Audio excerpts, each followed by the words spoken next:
The Her Business by Design podcast is for female business owners looking for inspiration and ideas on how they can elevate their leadership and level up their business and profits. We explore all aspects of business ownership with a particular focus on empowering women to be strong leaders by providing them with the knowledge to cultivate a positive and productive business culture.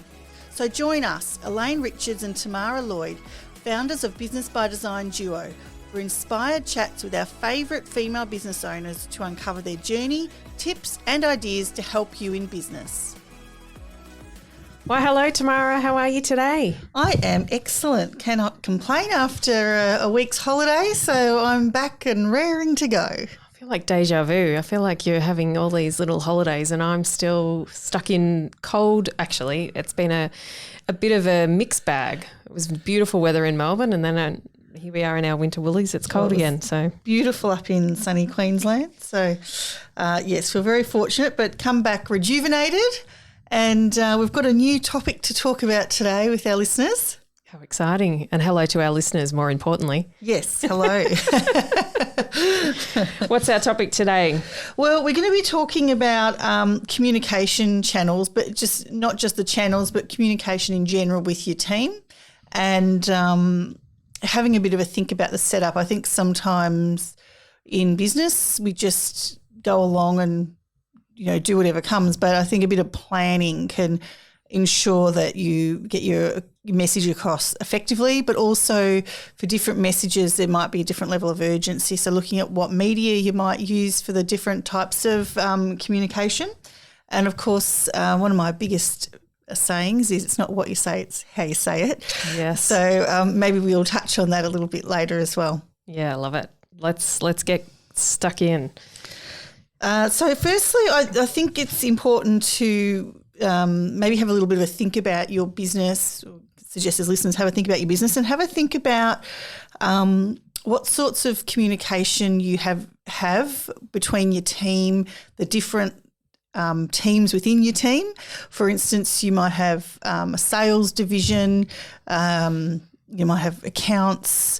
For us, we had also property management, but obviously each business is different. So I think firstly it's the structure. Yeah, what's the structure of your business and what sort of groups do you have where some things you communicate to the whole team and some things it's better that you just keep within that department, because it's also annoying when you get so many communications via email that aren't relevant to you and then it's reply all and and I think and then people just don't look at their emails anymore. You also need to be mindful that what you introduce into your business around communication, that you do have consistency and making sure that you show up every week and you do the same thing, because I think obviously what your team are expecting they will respect and they will obviously understand over time that that's the avenue for communication. And I think one thing we spoke of many times over our journey together is the weekly email that you sent out to the team. And I know that the team loved that and would quite often look through that for certain things. And obviously it was a great opportunity for us to acknowledge wins and losses and obviously birthdays and things like that. Yeah. So one example obviously was certainly that as a whole, and that's part of creating and bringing that culture into your business. I think that's key. It all comes down to your leadership and the culture that you want within the business. And I feel that most business owners would want or should want transparent, open communication, but also not to be, I think that when something's sent through that people do have a look at it. So it's a matter of not sending too much stuff, which is, I guess, how in some ways that weekly email started, because it took a good hour or so to put together, but it allowed for those non-urgent things where people were interested in knowing what other departments are up to or wins or what the stats were, being in a sales-focused business for our different departments, things like that. It allowed a one email to have all that information in, so it was read. Whereas if you could have sent that in 10 separate emails during the week and then people get sick of your emails. So I think just the first thing is just to take stock of what you want to communicate your team with on a regular basis and then level of urgency. So, for instance, we go back to this, but it's a good example, urgent communication. So was going to say COVID, but I'll stay away from that because I think we're all sick of that. One thing, so sometimes we would have a power outage in our street, and if I sent that or you sent that via email, they might not read it to the next day. Yeah. So we would send that sort of urgent information in a WhatsApp group. Yeah. And those WhatsApp groups, that seems to work really well, and you can have a whole group with the whole team. You can have smaller groups. You can invite people. You can exit people because, it's managed by someone. So if someone leaves the business, you can just exit them from that group. It's pretty simple, and it's great for communicating things you want to get to people really quickly. We did have a bit of a rule around it, though, that there was not to be really any banter in it because and most people stuck to it most of the time. The reason for that was you've got 30 people in a group. If we sent say a sold message on WhatsApp and then had 30 people replying congratulations, it'd be beep, beep, beep, beep, beep. All the replies. Notifications off by the end of it. No. So, we did have a rule. It was just for sending out the information. If you wanted to congratulate someone or make a comment on it that wasn't for the group, you would just send a separate text or message to that particular person rather than annoying everyone. So these sort of things need to be thought about. What are the rules around the different forms of communication so that they're respected and they don't drive people nuts, but that everyone communicates something quickly if it's urgent, or a reminder. We've got team photos this morning, just a reminder, be somewhere at 9 a.m, like you might have sent that in an email 2 weeks ago, but now you're sending it on the morning so that they remember to look half decent for their photos. I think you hit the nail on the head. It's important to plan how you want to communicate and what sorts of groups you need inside your business. So as an example, you and I might have had a group chat with our PA. So that was an opportunity for anything urgent that could be, we might be in meetings. And then down from that, you might have just your team leaders inside your business. And obviously the one that you mentioned was the whole team, which is great. I know for myself, when we had new business coming in the door, I made an agreement and there was a format of communication with reception so that if a call came in that it was either transferred. If I was not available, then it was very promptly, delivered to me out on the road. So exactly that. And then inside other areas, you might have your property management division and, your accounts. I think you've really got to set yourself up and plan what it is for your business. Every business is different. Yeah. And then make sure everyone's across it and deliver it in like a non-negotiable part of your process. 100%. And I think just for those of you that aren't familiar with WhatsApp, I think most people are using it or have used it now, but we found initially we didn't use the WhatsApp groups. We just used message on your text messages. The problem is it's very easy to miss somebody out of the message by accident. You'd set up a group so you can add in WhatsApp, you can, but it's more difficult on texts to do that. So that's why the WhatsApp groups are really great to manage the groups, and you're not forgetting anyone. The same people are in it. Management organises the groups, not the staff. So the business owner or administrator manages that because then they're the only ones that can add and remove people from the group, which is really important. So I would get a big piece of paper or a big notepad and just draw out your different levels of communication, the different groups, how you want to communicate. So you can then look at, okay, are those sort of things shared best in a weekly email, or, what sort of things would be communicated in WhatsApp groups? What team meetings do we need throughout the business? Your one-on-ones, your team meetings, your department meetings. And for us, we would have our catch-ups, and obviously our PA was involved in that, but we would plan it and set it, and it was in our diary and it was a non-negotiable. So everyone had to be present for those events. So I think, again, planning. Yeah. And look, I have to say something that I probably didn't do really well was I think as a business owner, and this is something I'll say I didn't do well, was with our PA, sometimes we missed those meetings and I think that's not ideal.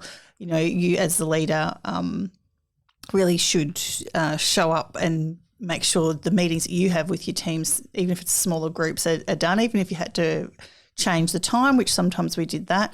but you need to be there for those meetings too, for the smaller ones, because those team leaders that you have, they require your direction, but you also need the information from them so that you can make decisions and know what's going on in your business. It's also a respect thing, I think. If they're out, coming in, going, doing appointments and appraisals just as their time is just as valuable and as important as ours is. So over time, if you continually do that, you can ruffle feathers. And 100%. I certainly agree with you. We could have done that better. And I think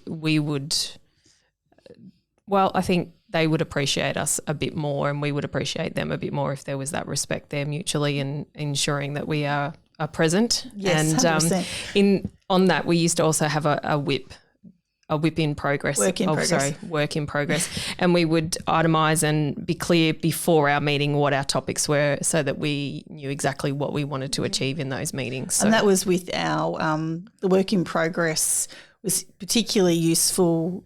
We used them for our personal assistant or office manager, because she would often be working on projects, and also our customer service team, if there were new projects coming in. And some things you might, like for instance, one of the things on the WIP was Christmas party. So we would just leave that on there, and then because we had to organise it 6 months in advance, and we didn't want to forget to organise it. So you'd have some stuff that would stay on there, and then you would just add in notes as to where things were at, so that things weren't forgotten that are maybe annual or not so often, but you can just keep them at the bottom of that work in progress. So that did work really well, and we just shared everything on the cloud so that we could all access it and update it at any time, shared all live. So again, using that technology is the best, sort of way to, I think. Yes. And our meeting structure was an interesting one. We had obviously weekly meetings. Two stand out to mind for me is the property management one, which was the same time every week, and the same with the sales department. And they were non-negotiables. Absolutely. Well. Yeah. And understanding what it is you need to deliver. So again, planning. You've always got to be planning. Otherwise you're going to turn up and you're not going to get the best out of your team and achieve what you need to in that And we had time. an agenda that was prepared the day before. So we had a standard agenda, and then we'd pop in other things. I know definitely for the sales one, I can speak more to that. We had a PowerPoint slideshow that we'd put up. Sometimes we'd have a few funny things in there. Other times it'd just be some facts or information, or if we had a guest speaker, it might be some of their notes and information about them. I know not everyone loves team meetings. We did try to make them as engaging as possible, and tried to be well organised for them so that they weren't longer than they needed to be. So our meetings were normally not longer than an hour. I know in some real estate businesses, some of those meetings go on for a couple of hours. We struggled to keep our team there for an hour, so I don't know how they go. But we'll try and keep them engaging by having some guest speakers, some different topics. We might put a video in there, a short training session on something new that we might be doing. So we just tried to be super organised so that we weren't boring people and that they were engaged. And I know there was something that you were talking about before we started this that you thought was a good idea around the videoing. Oh, absolutely. I think we don't often watch or understand how we sound, our delivery, and how it's going to be received, what it is that we want to be delivering. So I think it's a great idea to take some time out and listen to, whether you record yourself. It's a good opportunity to see how, even facial expressions, body language, there's a lot of things to consider, in particular when it's sometimes something that's really important, quite delicate, but also to allow your team to engage and openly discuss some challenging topics. I think it's important to take a bit of time out to review and reflect on how you're present and how you are interacting and communicating with your team. And I know you and I probably have never done that in our meetings, but certainly podcasts. Yeah. I think I said, there I am again, think. Sometimes you repeat things and you've got to concentrate, focus, and have a clearer mind and think. See, there you go. I'm going to say it a million times now, but just to be mindful of how you're expressing yourself and the tone. And like you said, Tamara, it's not what you say, it's how you say it. Yes, and I do recall one of my dear staff early on in the piece counted how many times I said during a meeting, and then was quite proud to tell me how many times. Yes, you do say I was going to say, I think you do. No. So, look, we've all got things we can continue to work on. And I think you're right there, Tamara. No, absolutely. And I know we don't like the sound of our own voice or how we appear in video, but I encourage you all to do it, or even stand in front of the mirror and deliver a speech. Or over the years, I've tried different techniques around appraisals and things like that. But yes, we used to get our team, and I've done it before myself, with appraisals or, I guess anything that's sales related, to video that. And we used to do a lot of mock presentations, role playing. Yeah. That's what I was looking for. And yes, look, it's actually one of the ladies that I remember doing this with, English was not her first language initially, but she spoke excellent English but had a strong accent. So we were working around that with her, and I think that was really helpful for her to understand, where she could improve and be clearer around things. Confidence building, hugely. 100%. And since doing that, I know her communication improved and her results improved immensely. So although we hate doing it, highly recommend it. I think too, there we go again, being clear and concise in what it is you're trying to achieve week in, week out, day in, day out with your team. Lead by an example, and we want our team to respect us and their fellow team members. So I think if we do it appropriately, then it's going to flow down the chain. So. Absolutely. The other thing that we touched on at the start that I think would be good to talk about is it's not what you say, it's how you say it. And I know absolutely probably every business owner or every person at work has received or sent an email that's been misinterpreted either by themselves or by the person receiving it. And I think this is one area that we need to be really, really mindful of. Just thinking, not just sending it, you've got something to say, you're in a rush or you're a bit pissed off, so you send something in a rush, and then it, you might have been a bit pissed off, but it's come totally, under, it sounds at the other end, the other person's really upset, you've really upset them. The tone in it, because you haven't used the niceties or, like, hi Elaine, hi Lane's, just wondering if we could talk about, so you need to sometimes just go back and soften your emails a little bit, be really mindful.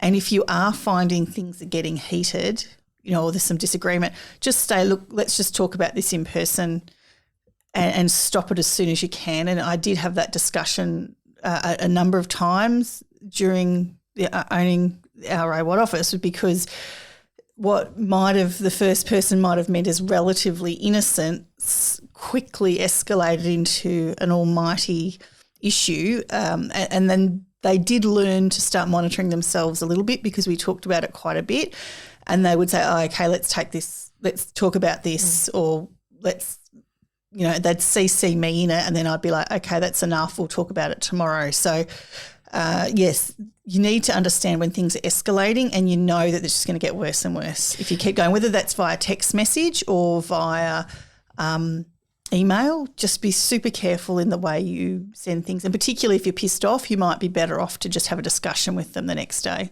What I used to do quite often is you get it out, type your email, and then leave it, and then sleep on it, come back, and by the morning it's toned down, you change it, you tweak it, and you're in a calmer place. So absolutely. Over the years I did believe that helped me, but I also found that educating our team, because obviously it's not just about us and our communication inside our business, it's our communication outside of our business. Absolutely. To our clients and our customers. And one of my pet hates was the keyboard warriors. So I would often encourage our team to take note of how things are travelling, and if there's a situation that's starting to go off the rails, don't just keep communicating via email, pick up the phone and have a conversation, because there's two options. It can go very quickly wrong if you're emailing to and forth, and you can nip it in the bud and pick up the phone and just have that quick conversation, it's personable, and I guarantee you the outcome is going to be a hell of a lot better. Absolutely. And I think you can say, look, I think we're getting slightly off track on the email. I didn't mean it in that way. What I was trying to say was this. Particularly if you work for a business and it's a client, you want to get that back on track pretty quickly, and definitely let a superior in the business know, I think there's been a slight understanding with this. I didn't mean it in this way, or they've taken it this way, or this is what they've sent me. And if you think they've come across a bit aggressive, maybe you'll better pick up the phone as well, not just, because they possibly weren't. And we call them, was it telephone tigers and keyboard warriors? We had a few telephone tigers, at times of clients that would get quite aggressive on the phone, but then when you'd meet them in person, they'd be totally fine. But also being aware that sometimes, we all have things going on in our life and we're all under different pressures and stresses at different times. So I think too, if you make that call, you can connect and start the conversation. Hi, how you going? You started off on a good note, and then you can discuss where to from here. Yeah. So I think the key thing to all this, though, is having these discussions with your team. Absolutely. And regularly talking about it. It might be a monthly conversation you have in different ways at team meetings, just to say, keeping in mind, or we had this issue, not obviously pointing the finger at anyone, but when there have been some issues and they've been resolved well or not so well, use them as examples for how, in the future you could do better, but not having a go at anyone, more just as a learning. This is what's happened. It escalated very quickly. We were wrapped the way Sally picked up the phone and, diffused the situation immediately, but talking about it, people understand how important it is to you to communicate well and not to have aggressive communication or communication that comes across the wrong way. It's also important to understand that a lot of times people think that I'm quite gruff, and it's not my intention to ruffle feathers or anything. I can be very passionate, but I'm also very direct. So understanding your communication style and your skills around that, like over the years we've had a few staff where we've had to tweak them a little bit, and they've never really thought much about their communication. And then when we've had the discussions with them and sat them down and showed them a different way to actually start an email, like as ridiculous or hello, but as ridiculous as it sounds, these were the conversations we were having inside our business with our team. But I don't think it's ridiculous, because I think you have to have those conversations, and it's the same in every team. But the point I was making more is that how you write an email and how I write an email might not be the same. And until you actually have that conversation and say, well, this is a better way, I would probably suggest we try this, and then see what the reaction's going to be. And they're like, oh, okay. Like over the years, we've had some people that are of more mature age, or even more the younger blood coming into the business. We're all very different and very unique, and what might have been okay years ago is certainly not okay now. So understanding that, but it all comes down to connecting with your team and usually letting them know what your expectation is around communication. And I think the other thing that you put into place, which worked really well, particularly, I think we actually had it through all our departments, was the canned responses on email, or the template. So basically a template, you can go in and say it's a maintenance reply, because often maintenance was a big thing in property management. So there's a basic template for the maintenance to a landlord or a tenant or whoever, and then you just add in the details. And it's obviously polite and friendly, explains it, doesn't miss any points. The other thing that also is sometimes culturally, people from different cultures have different ways of communicating and how they might come across, or maybe if English is their second language and things like that. They're all things to really understand, but they have to be addressed. I think you're not doing so we had staff within the office that did come from different cultures. We acknowledged that, and it was just a matter of saying, okay, you're coming across quite gruff, and they didn't even realise they were, and they were quite thankful, because that was probably causing them a few issues without them even realising. Another great tip is, which we do all the time, is if it's a pretty important email or there's a few issues around it, get someone else to read over it. Yeah. That has, and not a junior, like get someone, possibly take the emotion out of things as well, and stick to the facts. Yes. And also on communicating, I feel setting up, you mentioned the auto replies. I feel canned responses. Canned responses. Yep. Sorry, I'm losing my line of thought. I think if you're out of office, letting your clients know that what to expect with the time frame of getting back. So I'm out of the office today. I'll be back tomorrow at this time. I think our team worked well using that. Excellent. So, yeah, definitely. Again, it's communicating.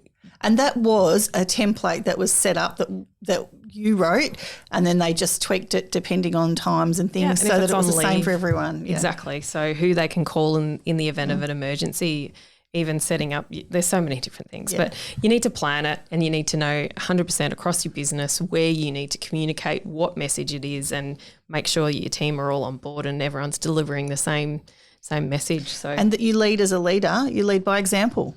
Absolutely.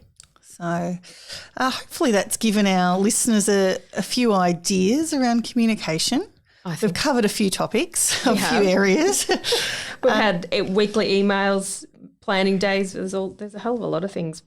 Yeah, actually that's the other thing we sort of didn't say was just around the planning days, which you've talked about separately. There's a whole podcast on planning days, so go and have a listen to that. That's another, bigger way of communicating vision and things to your team. That's another level altogether, but highly recommend listening to that podcast. Yeah, absolutely. The other thing I think that everyone should be aware of now is we've created, if you haven't already known, we've created a leadership quiz. We'd encourage you to jump on and do the quiz. Just jump onto our website, businessbydesignduo.com.au, and at the top you'll see take the quiz. Take our quiz, and it'll take you probably 5 minutes, not much longer, to do the quiz, and you'll get an idea of what type of leadership style you run. We run with 12 different archetypes. Which one of those archetypes is the strongest? It is a quiz. It's not a full assessment, but it certainly gives you an idea and the pros and cons of your leadership style. So we've had a few people testing this now. It is very new, and so far the feedback's been really great on it. People have enjoyed it. I'm actually surprised, Tamara. I think all of the effort that we put into to create this quiz has certainly paid off, because yes, the feedback has been fantastic. Yeah. So we encourage you all to jump on and have a go and have a bit of fun. Yeah, absolutely. So lovely to see you again, and thank you for listening, everybody. And we'll be back again next week. We will. Have a great week. Thanks, listeners. Bye. Thank you for tuning in, and congratulations on getting to the end. If you loved this episode, why don't you hit the subscribe button, share this podcast with a friend, and leave a review. Reviews and referrals are the best way to help a small business. If you are interested in downloading any of our free business resources, go to businessbydesignduo.com.au and click on the Business Resources tab. We're Elaine and Tamara, and we can't wait to have you back for our next episode. You can connect with us on socials, Business by Design Duo, or go to our website, businessbydesignduo.com.au. Have an amazing day.